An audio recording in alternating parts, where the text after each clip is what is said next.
سلام به دوستای عزیزم. آشپزی با کوکته خوش اومدین. بریم که با هم یک کیک عالی و خوشباف درست کنیم.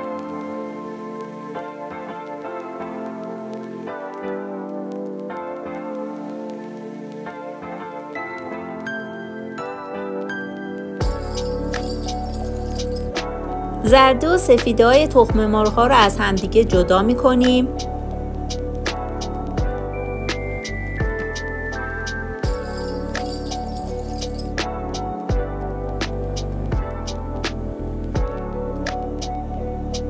سفیده ها رو تا جایی میزنیم که وقتی ظرفمون رو برگردونیم نریزه.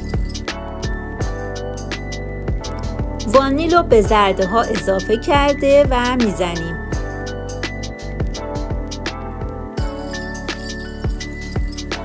تا جایی با همزن دستی میزنیم تا گلوله های شکر از همدیگه جدا بشن.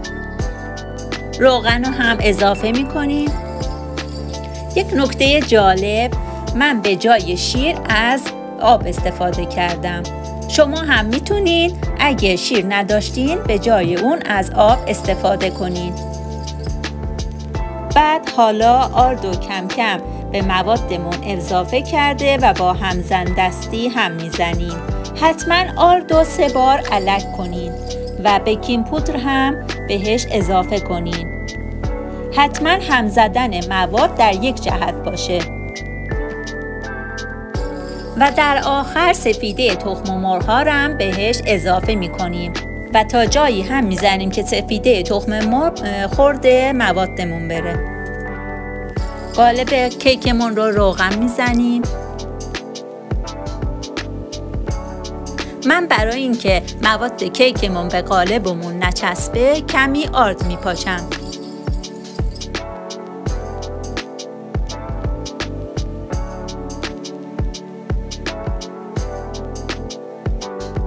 دو قاشق پودر کاکائو داشتیم، با کمی آب جوش هم میزنم.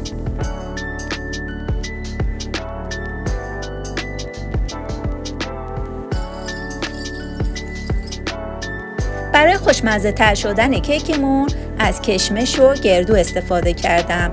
کشمش و گردوتون رو میتونین با کمی آرد مخلوط کنین تا ته‌نشین نشه توی موادتون. مواد کیک رو تو قالب میریزم.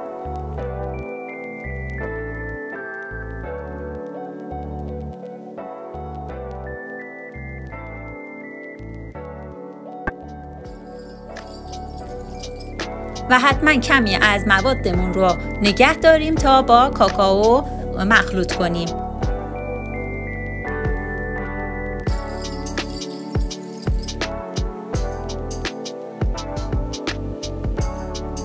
بعد بقیه مواد رو هم به روی کیکمون اضافه میکنیم.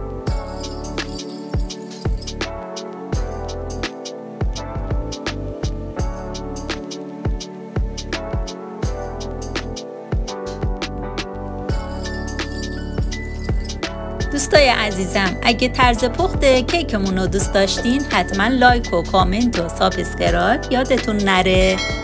ممنون میشم.